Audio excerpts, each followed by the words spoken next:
Well, thank you so much for welcoming us to your country and to your city and to this church.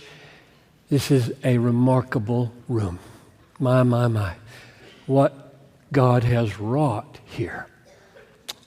I am delighted. What a privilege to be here, to be in this, and to be with fellow exiles and refugees and sojourners on the planet. This book, 1 Peter, is addressed to exiles, strangers on the earth. So if you feel totally at home here, this book will go by you or either awaken you to your alien status here. And it, among all the books of the New Testament, is the one that is most focused on suffering. Suffering is everywhere in the New Testament. The Bible is not a naive, unrealistic book. This book is predominantly about suffering, how to live under it and in it, especially suffering brought about by the hostilities of an alien culture in which we are exiles. So that's where we are going to find ourselves now for the next 5 hours or so together. And if you have a Bible or you just want to use the book here, this is great. You can just follow along listening to the ESV in here. And we will be looking at as much of it as we can. I have no idea how much we're going to get covered. If I had to guess, I would say half of it maybe. But we will be jumping around, so it won't be as though chapters 4 and 5 don't get any attention at all. But I know I cannot teach all 5 chapters to the measure that I would like. And so heavy on chapter 1, a little less on 2, and then light on 3, 4, and 5 probably. We'll see. I don't know. There's going to be a phone number. I don't know whether they're going to put it up right now or not, that you can text to your questions. We won't do them tonight, but tomorrow we will do the questions, and I'll just stop periodically, or either at the break times, they'll bring me the questions, and I'll try to respond to what you're saying. I know it's a lot of people, and doing questions is hard on the floor. I love that. I love immediacy when you can hold me accountable, that I didn't run off and get help somewhere and just say, I don't know, which will certainly be the case because there are things in this book that puzzle me yet, and I don't have the last word on them. So we're doing this together and praying that the Holy Spirit will give us light. So that's where we're going. And I have an iPad up here with a free app on it that you could use. There's nothing fancy about this. I think the app is called New Annotate Plus. Maybe Plus costs $1, I'm not sure. But that's what we're doing here with this, as far as putting the text on the screen. It's astonishing to me how relevant this book is in our present situation. And I don't claim to know Canada or even the fullness of the United States. People used to ask me when I was studying in Europe, what's happening in America in the church? And I'd say, good night. Like, well, you mean Maine or Southern California? It's just unbelievable how, your country's bigger, I think, and it's incredibly diverse what's going on. So I don't claim to know the situation, but what I do know is increasingly this book is becoming relevant.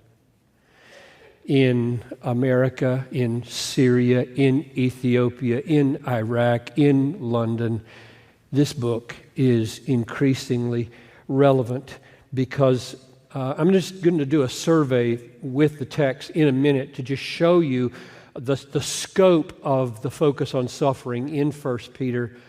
But before we go there, a little stage setting. When I think of persecution or hostility in the culture, I'm thinking of from the most mild rolling of the eyes from a colleague that hears you're one of those born-again types, to an increasing hostility of our culture where if you take stands about the uniqueness of Christ or that Christianity is the only way or certain views on sexuality, you're just going to be completely out of step with where things are going, and that will move from discomfort to ostracism to hostility to worse.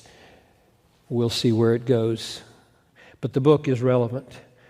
There are weekly displays, it seems, of hostilities from ISIS, Boko Haram, Al-Shabaab, Al-Qaeda, all the manifestations of the worst manifestations of Islam, and the murderous effects, Monday, for example, of the Ethiopian Christians that were both beheaded and shot. I just want to read you, if you didn't watch the video or read the video, just so that you can hear what is coming.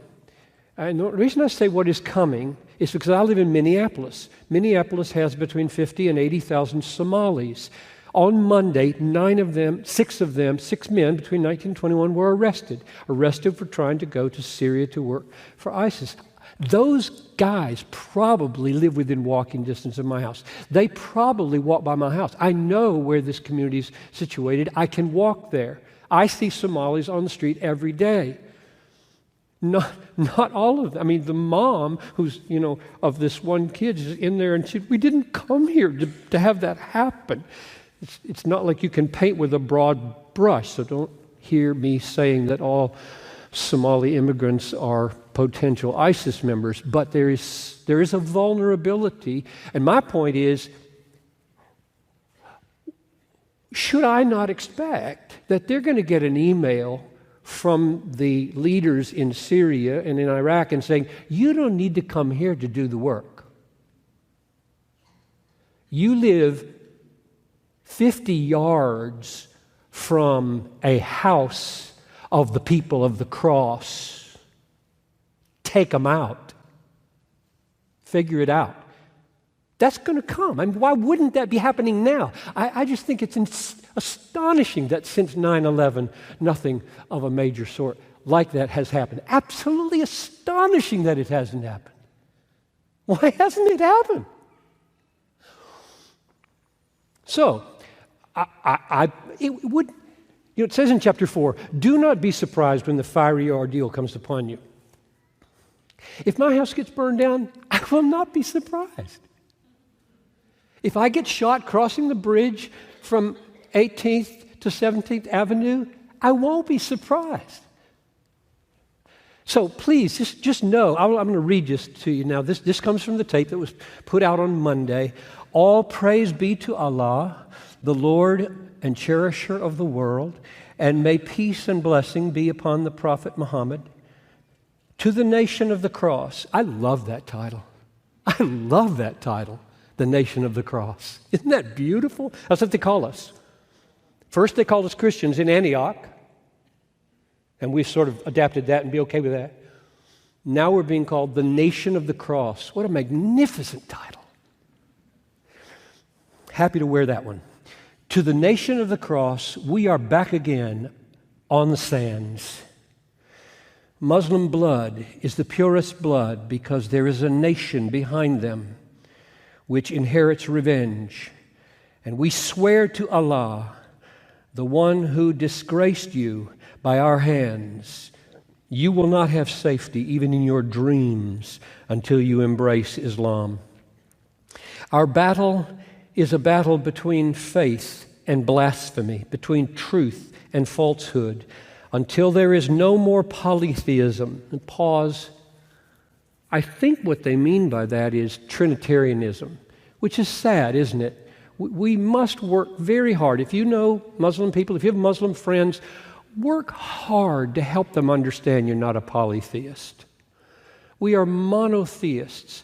There is a way to understand the sonship and the Spirit, the deity of the Son, the deity of the Spirit, the deity of the Father, that doesn't make us worshipers of three gods. So it is sad that there are misconceptions of Christianity, so that God has a son by having sex with Mary, those kinds of distortions. And you are responsible. You Christians are responsible to help Muslim people not believe those misconceptions, but there they are. So until there is no more polytheism and obedience becomes Allah's on its entirety, the sea you have hidden Sheikh Osama bin Laden's body in, we swear to Allah, we will mix it with your blood. So that's not from a movie score. That's from Monday's execution of dozens of Ethiopian Christians. Your brothers and sisters. And here we are, talking about 1 Peter, written into that situation almost. I'll come back to why that's almost and not quite. So there's the context of what we're dealing with. And before we jump in to 1 Peter, and I give you the overview and we plow into chapter 1, let me talk a little bit about method. Look at the Book was conceived a few years ago as I was watching Khan Academy online. I don't know if you've ever seen Khan Academy. Khan Academy is just brilliant, I think. Began by a fellow trying to teach, I think, algebra to his cousin who lived in another city. He was doing it online, and somebody got a hold of it, and then Bill Gates saw it, and bang, it was 4 million people go to Khan Academy every day and learn how to do everything from art history to economics to algebra. And I watched them do it, and all it is a black screen with numbers appearing. It's just unbelievably simple. And I watched, and I said, I want to do that with the Bible. I really want to do that with the Bible. This is so good, so helpful to me to learn economics with Khan Academy doodling on a blackboard called the web. So that's the conceptual origin of this, and there's nothing proprietary about it. You can just do it tomorrow as far as I'm concerned. Use everything, copy us, whatever works in your small group or your church that you can learn here. But the idea is there are these 2 or 3 focuses. I've always got behind me the sense of don't just get meaning and apply it, which is what I did preaching basically for 33 years in my church. Get meaning and show them as best you can how you got it. That's the effort. So I've got 2 things going on. The third thing I had in mind here is just this application piece, the difference it makes in our lives when you get a hold of something with good method and you're confident you've really gotten what the text means. So it's important, I think, that we start with some reflection on meaning. Let me see. I can see what I did change the order here, so I'm going to go with the order that's on the slides. Otherwise, I'll get everything goofed up. So we'll come back to method in a minute, and we're going to do overview. So right now, I want you to see in 1 Peter, just going to do a flyover, not read the whole book, but half a dozen texts. I'm going to read them, and you should be testing right now, testing my claim that this book is pervasively about suffering or about living in a hostile situation. So let's just quickly get the overview here. This is chapter 1, verses 6 and 7. In this you rejoice, though now for a little while, if necessary, you have been grieved by various trials. So that term right there is huge. Various, indeed, they are. From beheading to bullets to the rolling of the eyes and everything in between. So that the tested genuineness of your faith, more precious than gold that perishes, though it is tested by fire, may be found to result in praise and glory and honor. We're going to come back. This is just to give you a flavor of the whole book, 1:11. The prophets were inquiring what person or time the Spirit of Christ in them was indicating when he predicted the sufferings of Christ and the subsequent glory. So he can't even bring up Christ without saying, first sufferings, then glory. First sufferings, then glory. That's the way it was with Jesus. That's the way it'll be with you. Don't get them reversed. And don't think all the glory comes now. That's the main problem with the prosperity gospel. The main problem with the prosperity gospel is not that it's all false, but that the timing is off. Too much now. Not enough suffering, not enough teaching on suffering, not enough understanding of suffering, and the bringing into the present age what is promised for later. Maybe we'll say more about that as we go. 1 Peter 2:12, keep your conduct among the Gentiles honorable so that when they speak against you as evildoers, indeed they do, they may see your good deeds. Oh, how we should labor, right? Smack dab in the middle of Vancouver or wherever you're from, that you and your family and your church have a reputation for doing good things that will cause people to glorify God. 1 Peter 2:18, servants, be subject to your masters with all respect, not only to the good and gentle, but to the unjust. Amazing. You kidding me? For this is a gracious thing when mindful of God, one endures sorrows while suffering unjustly. So different than the words we hear today, right? For what credit is it when you sin and are beaten for it, you endure? Big deal. You should be beaten. But if when you do good and suffer for it, you endure, that's a gracious thing in the sight of God. For to this you were called, because Christ also suffered for you, leaving you an example. I hope we get to that. 1 Peter 3:9. Don't repay evil for evil, reviling for reviling. On the contrary, bless, for to this you were called, that you may obtain a blessing. So evil is coming, reviling is coming. Don't return it. 1 Peter 3:14. But even if you should suffer for righteousness' sake, you will be blessed. Have no fear of them, nor be troubled. But in your hearts honor Christ the Lord as holy, always being prepared to make a defense to anyone who asks you for a reason for the hope that is in you. Yet do it with gentleness. And this word is fear, and we'll talk about that when we get there. The word fear is translated respect in 3 or 4 places where I wish it were fear. We'll see. 1 Peter 4:1. Since therefore Christ suffered in the flesh, so Christ suffered in the flesh, arm yourselves with the same thinking, for whoever has suffered in the flesh has ceased from sin. It's a perplexing verse, but here's the point I wanted to draw out. Christ suffered, get ready to suffer. See, the other problem is if you have an understanding of the work of Christ that says, He took it so that I don't have to, that's true, but it's just off by 1,000 years. He did die for you so that you won't have to take it in hell. He did die for you so you don't come under the wrath of God. But we're going to see in chapter 2, 13 to 25, how clearly He took it to model for you how to take it. With respect to this, they are surprised. Your former colleagues are surprised that you don't join them in the flood of debauchery, and they malign you. So there's just ordinary.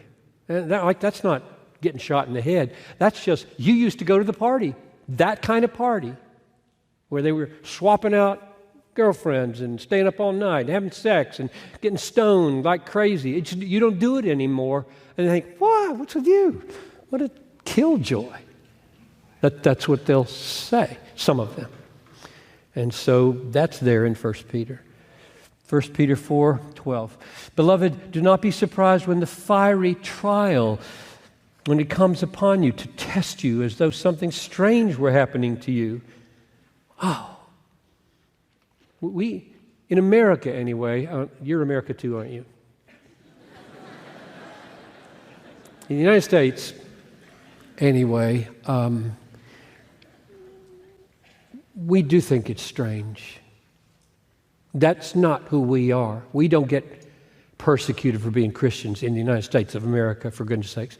We started better. So when it starts falling apart, which it is, and this happens, it feels strange. And that's because the last 300 years have been strange, really strange. Historically, the United States of America has been a very strange footnote in the history of the world, and quite out of the ordinary that we would be culturally so shaped by Christianity that when I was a teenager, we could have devotions in homeroom in a public school with Philip Rovner, my Jewish friend, sitting on the front row taking it. That's the land I grew up in. We were a superficially Christian land. And now that falls apart and we think, no, this is strange. No, that was strange. But rejoice insofar as you share Christ's sufferings. That's a miracle. That you may rejoice and be glad when His glory is revealed. That's not a miracle. That's natural. That's normal. See that glory? You won't have to work to be happy. If you are insulted for the name of Christ, you're blessed because the Spirit of glory and of God rests upon you.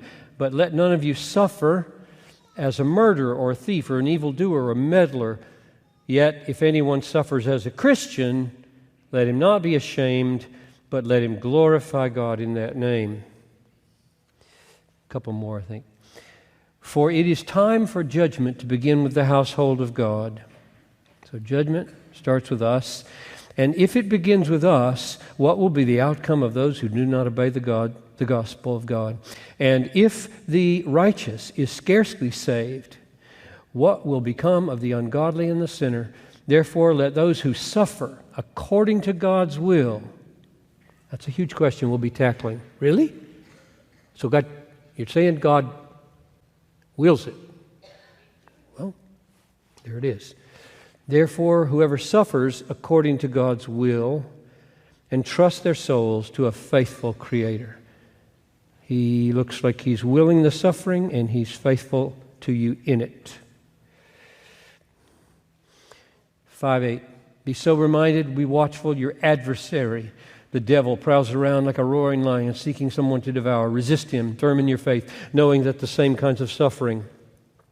So what he has in mind when he says the devil prowls around like a roaring lion is this suffering, because it says, resist him, firm in your faith, knowing that the same kinds of suffering.